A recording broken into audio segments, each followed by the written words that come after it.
Hello everyone, and welcome back to Storytime with Clint Sensei. Today we're going to be looking at Accidental Magic by Edith Nesbit. And again, if you want to read along, you can click the link below. Be sure to subscribe and follow for more stories, and I hope you enjoy the story. Before we jump into the story, I want to ask you to think about something. What happens when you learn about something purely through books? Or today, movies.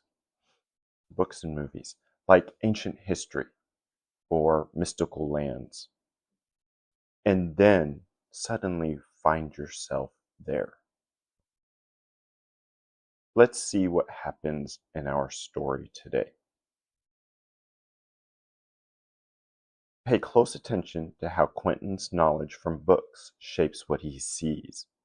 I want you to build a mental picture of the two different worlds.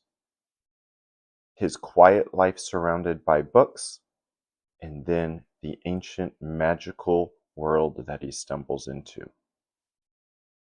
Notice how what he already knows, his schema, helps him make sense of the magic.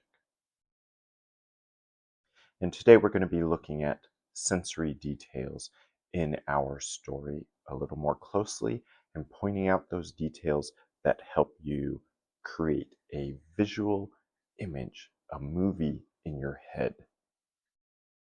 So let's begin. Chapter 3. Accidental Magic, or Don't Tell All You Know.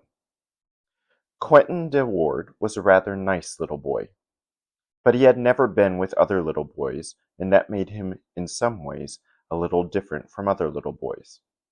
His father was in India, and he and his mother lived in a little house in the New Forest. The house, it was a cottage really, but even a cottage is a house, isn't it? Was very pretty and thatched, and had a porch covered with honeysuckle and ivy and white roses, and straight red hollyhocks were trained to stand up in a row against the south wall of it. The two lived quite alone, and as they had no one else to talk to, they talked to each other a great deal. Mrs. de Ward read a great many books, and she used to tell Quentin about them afterwards. They were usually books about out-of-the-way things, for Mrs. de Ward was interested in all the things that people are not quite sure about. The things that are hidden and secret, wonderful and mysterious. The things people make discoveries about. So that when the two were having their tea on the little brick terrace in front of the hollyhocks, with the white cloth flapping in the breeze and the wasps hovering around the jam pot, it was no uncommon thing for Quentin to say thickly through his bread and jam, "I say, Mother, tell me some more about Atlantis." Or, "Mother, tell me some more about ancient Egypt and the little toy boats they made for their little boys." Or, "Mother, tell me about the people who think Lord Bacon wrote Shakespeare." And his mother always told him as much as she thought he could understand, and he always quite understood quite half of what she told him. So, let's look at that description of the house or cottage. A cottage is a small house, and it says it's thatched. So I'm thinking of a small house made from stones, and thatching means it doesn't have a normal roof. The roof is made of grass, like long reeds on the house. So it's like something you might see in a fairy tale house. So I'm picturing that in my head. And then there's lots of flowers. There's honeysuckle, which are a vine-like flower, and ivy, which is also vines, and white roses, which are also vines. They're all vines growing up the side of the house. And then red hollyhocks on the south wall of the house. So the place has lots of different color flowers, and then they're drinking their tea on the little terrace or porch in front of the flowers, and there's a white cloth flapping in the breeze, and I can see the little wasps hovering around the jam pot because this story takes place in England. So at tea time, they're having biscuits and jam with their tea, or cookies. Could be also having cookies and jam with their tea. And the boy listens to his mother read about many different things and the stories she can tell him. All right, let's continue. They always talked the things out thoroughly, and thus he learned to be fond of arguing and to enjoy using his brains, just as you enjoy using your muscles in the football field or the gymnasium. And this is an important thing to remember. He's exercising his brain, and we're going to see how important that is in the story later. And it's also something we are doing right now as we're reading. Also, he came to know quite a lot of odd, out-of-the-way things, and to have opinions of his own concerning the lost kingdom of Atlantis, and the man with the iron mask, the building of Stonehenge, the pre-dynastic Egyptians, cuneiform writings and Assyrian sculptures, the Mexican pyramids, and the shipping activities of Tyre and Sidon. So it's a lot of mythical places or places from history and things from history that he's learning about.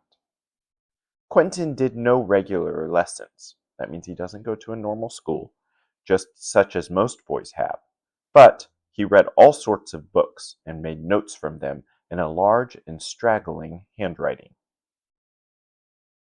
You will already have supposed that Quentin was a prig. And a prig means a stuck-up person, someone who thinks they're better than everyone else. Another thing we can say is they turn your nose up at others. But he wasn't. And you would have owned this if you had seen him scampering through the greenwood on his quiet New Forest pony, or setting snares for the rabbits that would get into the garden and eat the precious lettuces and parsley. Also, he fished in the little streams that run through that lovely land and shot with a bow and arrows, and he was a very good shot, too. So he does all the things, normal things that boys like to do and have fun doing. He played outside, he went fishing, he caught rabbits to protect the garden. And besides this, he collected stamps and bird eggs and picture postcards and kept guinea pigs and bantams, and climbed trees and tore his clothes in 20 different ways. And once he fought the grocer's boy and got licked. That means he lost, and didn't cry, and made friends with the grocer's boy afterwards, and got him to show him all he knew about fighting. So, you see, he was really not a mug. He was 10 years old, and he had enjoyed every moment of his 10 years, even the sleeping ones, because he always dreamed jolly dreams, happy dreams, though he could not always remember what they were. Do you guys have good dreams too? Amazing dreams? I tell you all this so that you may understand why he said what he did when his mother broke the news to him. He was sitting by the stream that ran along the end of the garden, making bricks of the clay that the stream's banks were made of. He dried them in the sun and then baked them under the kitchen stove. It is quite a good way to make bricks. You might try it sometimes. His mother came out, looking just as usual, in her pink cotton gown and her pink sunbonnet, and she had a letter in her hand. So we can hear more visual things. We can imagine his mother. She's wearing a pink cotton gown, that's a long dress, and she has a pink sunbonnet, which is a cloth hat. It wraps all the way around her head. Women don't really wear that kind of hat anymore, but we sometimes have babies wear them, where it's the hat you can tie around a baby's head. And she had a letter in her hand. "Hello, boy of my heart," she said. "Very busy?" "Yes," said Quentin importantly, not looking up, and going on with his work. "I'm making stones to build Stonehenge with." You'll show me how to build it, won't you, Mother? Yes, dear, she said absently. Yes, if I can. Of course you can, he said. You can do everything. She sat down on a tuft of grass near him. Quentin, dear, she said.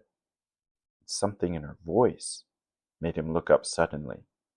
Oh, Mother, what is it? He asked. Daddy's been wounded, she said. He's all right now, dear. Don't be frightened. Only, I've got to go out to him. I shall meet him in Egypt. And you must go to school in Salisbury. A very nice school, dear, till I come back. Can't I come too? He asked.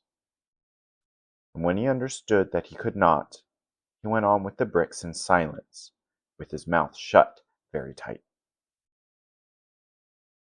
So his mother has to travel to see his father, who was in India but got hurt and is now in Egypt. And as Egypt is very far from England.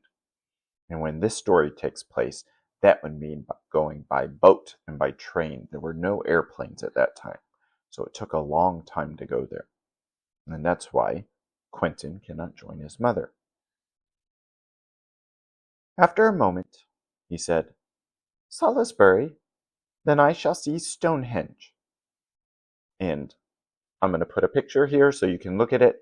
But Stonehenge is a very famous site in England, a very famous old site that's going to be important in our story. Yes, said his mother, pleased that he took the news so calmly. You will be sure to see Stonehenge sometime. He stood still, looking down at the little mold of clay in his hand, so still that his mother got up and came close to him. Quentin, she said, darling, what is it? He leaned his head against her. I won't make a fuss, he said, but you can't begin to be brave the very first minute. Or, if you do, you can't go on being. And with that, he began to cry, though he had not cried after the affair of the grocer's boy. So here, visual images again. The mother stood up and came over, and he leaned his head against his mom. And then he starts crying because he's sad. His mom is going away, and he doesn't know how long, and he has to go to a school that he's never been to before. And it's like, he's usually a very brave boy, but this is different. It's like he fought and he lost with the grocer's boy, but he didn't cry then, but this one makes him cry. The thought of school was not so terrible to Quentin as Mrs. de Ward had thought it would be. In fact, he rather liked it with half his mind. But the other half didn't like it, because it meant parting from his mother, who so far had been his only friend. But it was exciting to be taken to Southampton, and have all sorts of new clothes bought for you, and a school trunk, and a little polished box that locked up to keep your money in and your gold sleeve links, and your watch and chain when you were not wearing them. So they've gotten all the things he needs for school, and it's a little different than today. So he had a school trunk, which is like a big box that has a lid that comes down, and he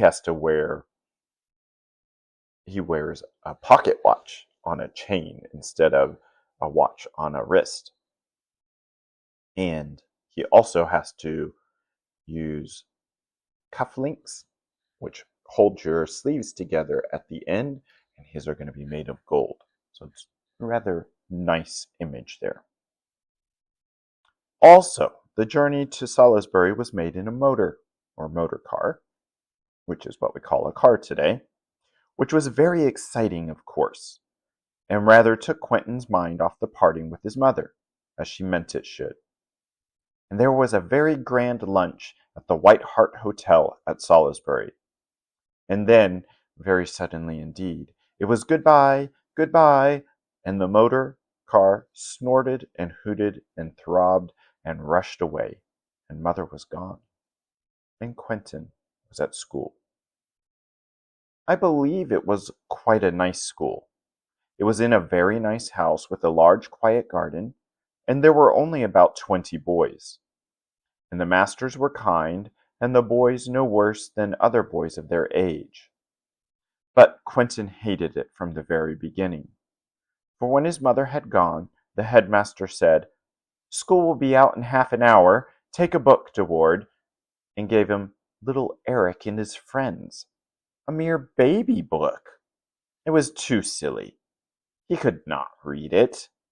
He saw on a shelf near him Smith's Antiquities, a very old friend of his. So he said, "I'd rather have this, please." So here we see right away the headmaster, the head teacher, thinks that he can only read baby books, very easy children's books. But Quentin, he's been exercising his brain and reading a lot of bigger books, so he wants to read the more difficult book. You should say "sir" when you speak to a master, which is what they used to call teachers in England 100 years ago. The head said to him, "Take the book by all means." To himself, the head said, "I wish you joy of it, you little prig." And remember, prig means a stuck-up person, so he thinks that Quentin is showing off his ability. When school was over, one of the boys was told to show Quentin his bed and his locker. The matron had already unpacked his box, and his pile of books was waiting for him to carry it over. "Golly, what a lot of books," said Smithson minor. "What's this? Atlantis? Is it a jolly story?" "It isn't a story," said Quentin. And just then the classical master came by, and that would be for classical literature or very old books. "What's that about Atlantis?" he said. "It's a book the new chap's got," said Smithson. The classical master glanced at the book. "And how much do you understand of this?" he asked, fluttering the leaves. And that means thumbing through the book. "Nearly all, I think," said Quentin. "You should say 'sir' when you speak to a master," said the classical one, and to himself he added, "Little prig." Then he said to Quentin, "I am afraid you will find yourself rather out of your element among ordinary boys." "I don't think so," said Quentin calmly, adding as an afterthought, "Sir." "I'm glad you're so confident," said the classical master, and went. "My word," said Smithson minor in a rather odd voice, "you did answer him back." "Of course I did," said Quentin. "Don't you answer when you're spoken to?" Smithson minor informed the interested school that the new chap was a prig, but he had a cool cheek, and that some sport might be expected. So Smithson minor, the boy, is telling everyone else, all of the other boys, the 20 boys at school, that the new boy is a little stuck up, but he's also kind of cool, and they should have some fun together. After supper, the boys had half an hour's recreation. Quentin, who was tired, picked up a book which a big boy had just put down. It was the Midsummer Night's Dream. "Hi, you kid," said the big boy. "Don't pretend you read Shakespeare for fun. That's simple swink, you know." "I don't know what swink is," said Quentin, "but I like the Midsummer, whoever wrote it." "Whoever what?" "Well," said Quentin, "there's a good deal to be said for its being Bacon who wrote the plays."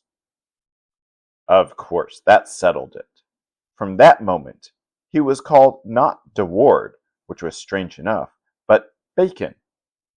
He rather liked that. But the next day it was pork, and the day after pig, and that was unbearable. He was at the bottom of his class, for he knew no Latin as it is taught in schools, only odd words that English words come from, and some Latin words that are used in science. And I cannot pretend that his arithmetic was anything but contemptible. So, back then they studied Latin a lot. I'm not sure how much they study that now in England, but I don't think it's very much anymore. And his arithmetic, his mathematics, is very awful. They use the word contemptible, which means it's shameful. It is so bad that nobody will respect him for it. And contemptible is a good vocabulary word. If you have a vocabulary journal, you should write it down. The book called Atlantis had been looked at by most of the school, and Smithson Major, not nearly such an agreeable boy as his brother, hit on a new nickname. Atlantic Pork's a good name for a swanker, he said. You know, the rotten meat they have in Chicago. This was in the playground before dinner. Quentin, who had to keep his mouth shut very tight these days, because of course a boy of 10 cannot cry before other chaps, shut the book he was reading and looked up. I won't be called that, he said quietly. Who said you wouldn't? Said Smithson Major, who after all was only 12. I say you will. So Smithson Major's 12, 2 years older than Quentin, because Quentin is 10. If you call me that, I shall hit you, said Quentin, as hard as I can. A roar of laughter went up, and cries of, Poor old Smithson! Apologize, Smithy, and leave the omnibus. And what should I be doing while you were hitting me? Asked Smithson contemptuously. And contemptuously is another very good vocabulary word. It means acting with scorn or disdain. It's like, you're just trash. That kind of speech. He's thinking, you are no good. I am so much better than you. So if we were going to apply prig to anybody, someone who's stuck up with their nose in the air and thinks they're better than everyone else, this would be Smithson Sr. I don't know, and I don't care, said Quentin. Smithson looked around. No master, no teacher was in sight. It seemed an excellent opportunity to teach young De Ward his place. I hope you're imagining this in your head. They're in the schoolyard outside, and they're arguing, and now they check for the Smithson checks for a teacher because they're getting ready to fight. Leans forward. Atlantic pig swine, he said very deliberately, and Quentin sprang at him, and instantly it was a fight.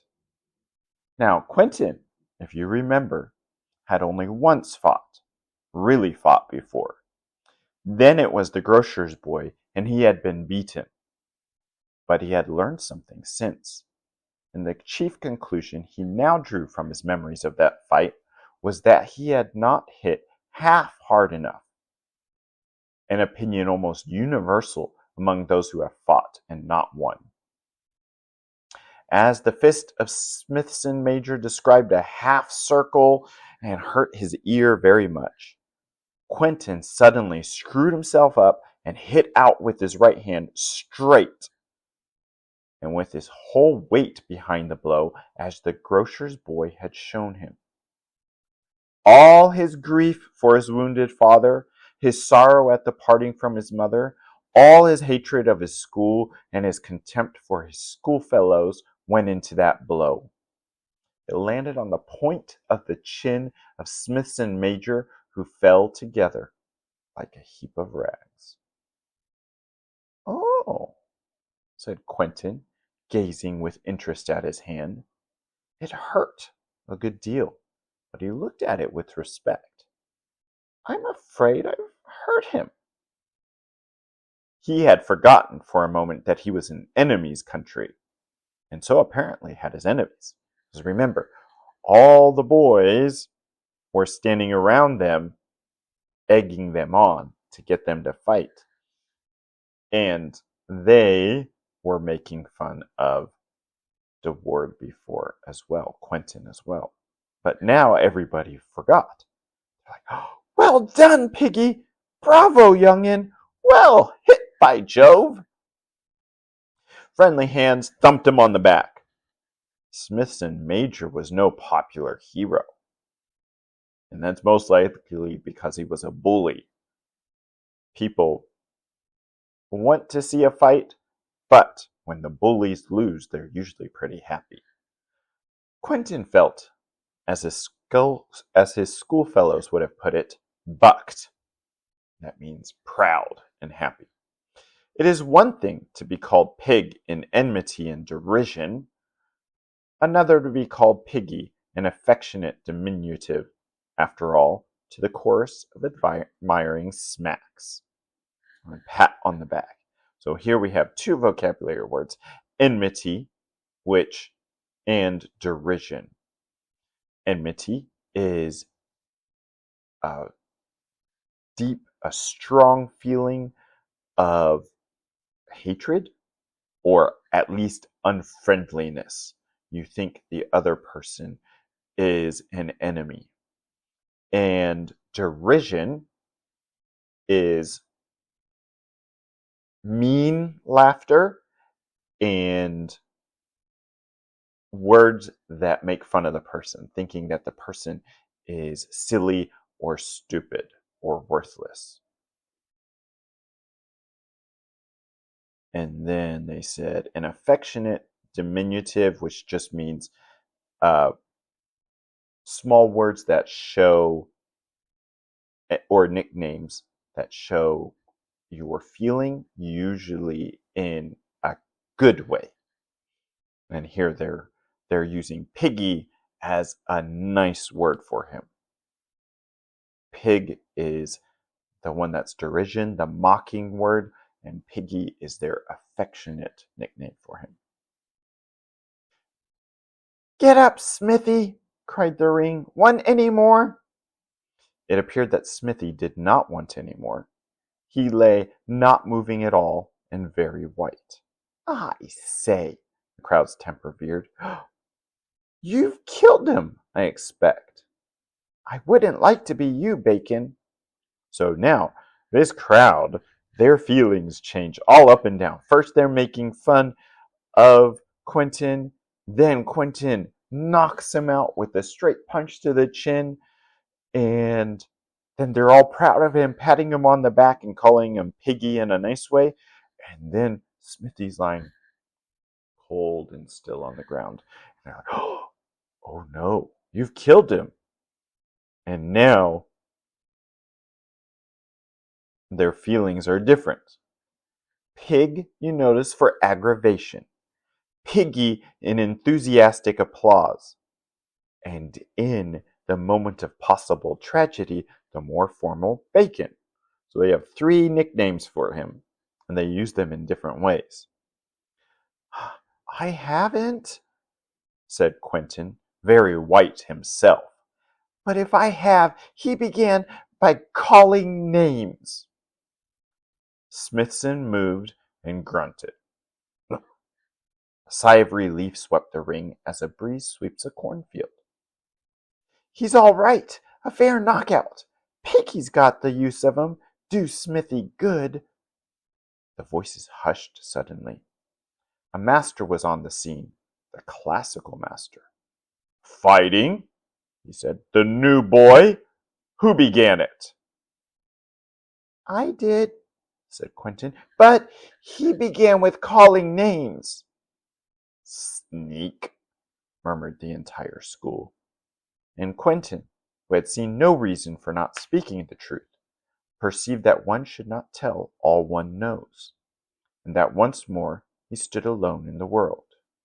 "You will go to your room, De Ward," said the classical master, bending over Smithson, who, having been knocked silly, still remained in that condition. "And the headmaster will consider your case tomorrow. You will probably be expelled." Expelled means kicked out of the school. That means you can't come to the school anymore. And his mom just left him there the day before, or that very same day, and now he's already having to leave. Not a good thing. Quentin went to his room and thought over his position. It seemed to be desperate. How was he to know that the classical master was even then saying to the heads, "He's got something in him, prig or no prig, sir"? "You were quite right to send him to his room," said the head. "Discipline must be maintained, as Mr. Duckett said. But it will do Smithson major a world of good. A boy who reads Shakespeare for fun and has views about Atlantis and can knock out a bully as well, he'll be a power in the school. But we mustn't let him know it." That was rather a pity. That means that's a sad thing. Because Quentin, furious, that means very angry, at the injustice of the whole thing, Smithson, the aggressor, consoled with, himself punished, expulsion threatened, was maturing plans. So we can see Quentin is sitting in his room. That's the visual we have in our head. Sitting in his room, and he's very angry. He thinks there's an injustice. It's not fair. Smithson, he was the person that started it by calling names. But the teacher is consoling him. He is comforting him. While Quentin is being punished and stuck in his room, and they said, "You might get kicked out of school." So he's making plans. What plans do you think he's making? Let's think about that, and let's see. "If Mother had known what it was like," he said to himself, "she would never have left me here. I've got the £2 she gave me." £2 is British money. It was quite a lot of money back then. Today it's not very much. "I shall go to White Hart at Salisbury," which is the hotel they had lunch at. "No, they'd find me then. I'll go to Lyndhurst and write to her. It's better to run away than to be expelled.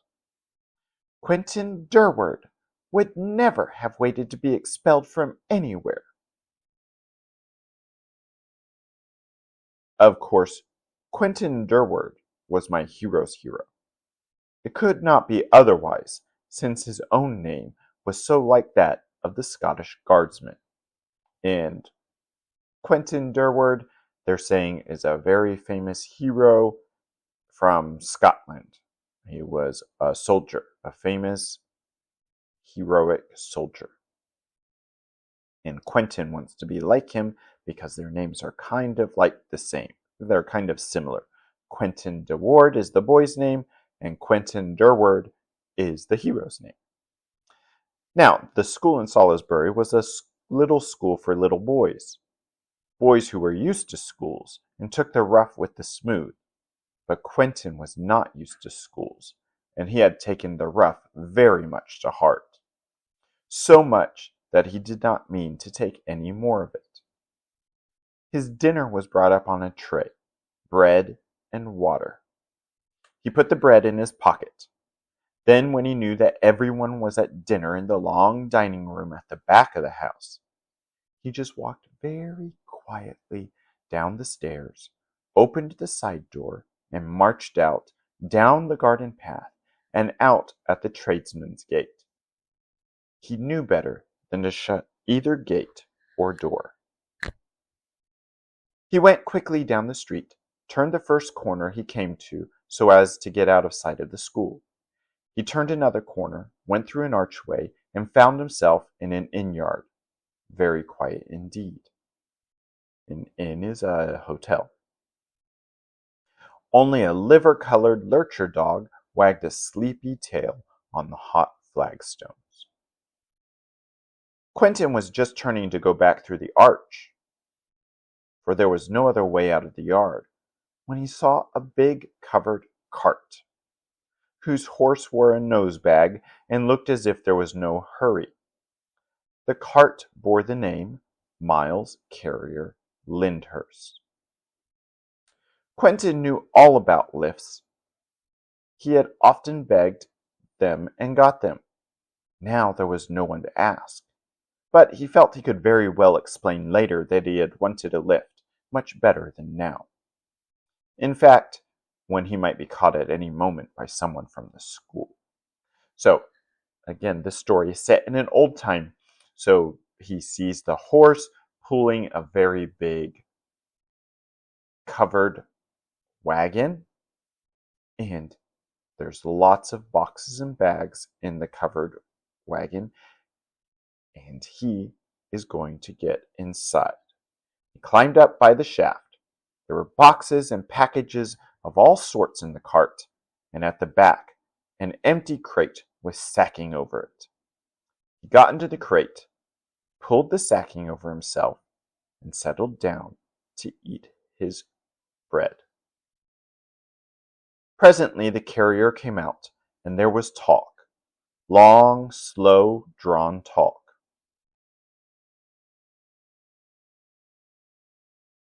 After a long while, the cart shook to the carrier's heavy climb into it. The harness rattled, the cart lurched, and the wheels were loud and bumpy over the cobblestones of the yard. Quentin felt safe.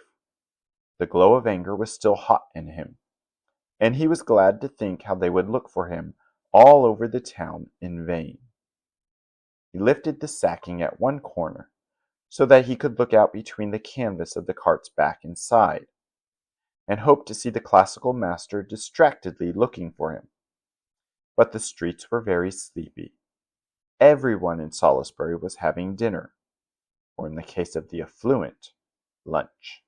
Affluent is another word for the rich. The black horse seemed as sleepy as the streets and went very slowly.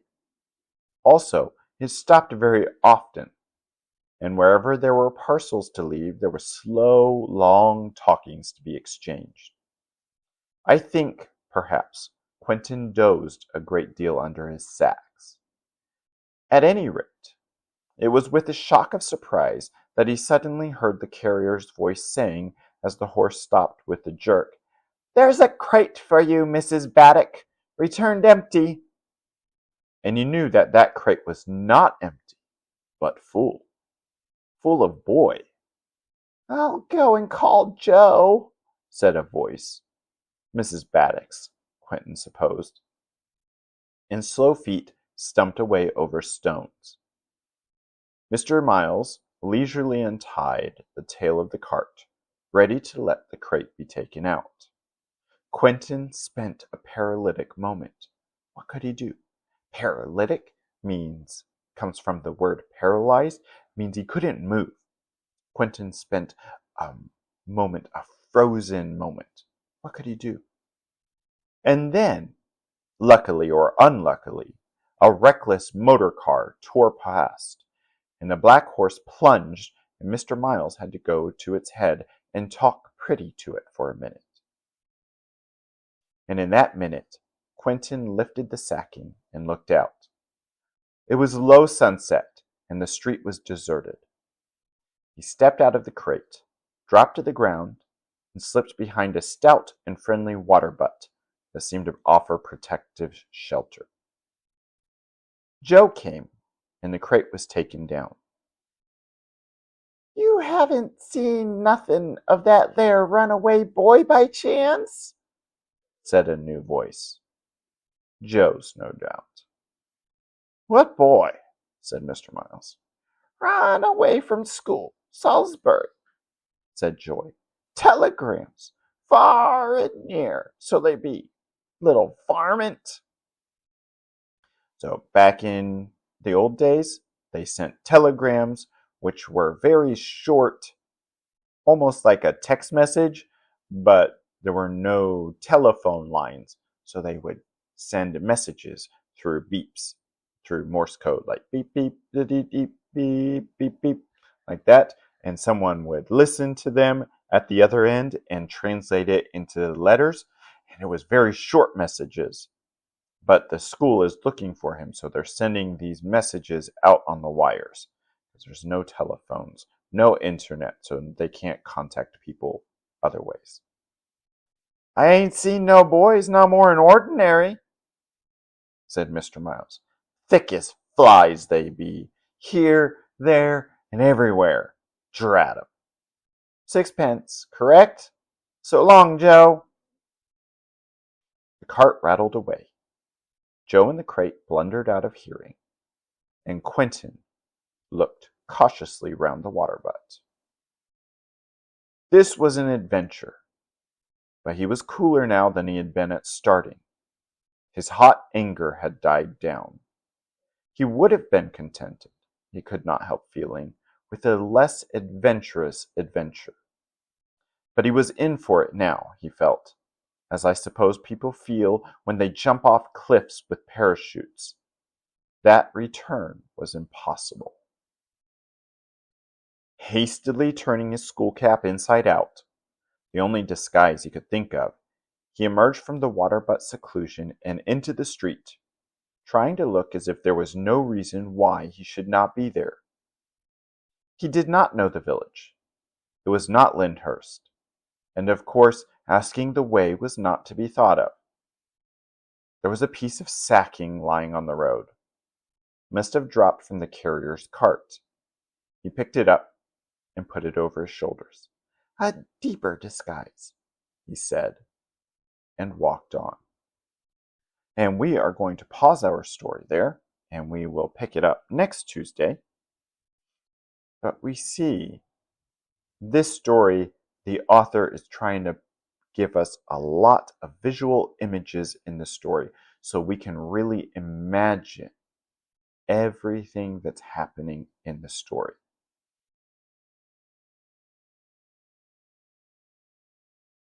Visualizing, that means creating an image in your head as you read, is a very important part of helping you to understand a story. So you should be practicing this as you read a book on your own. So I want to ask you, what do you think Quentin looks like? He's a 10-year-old boy, but they don't tell us more of what he looks like.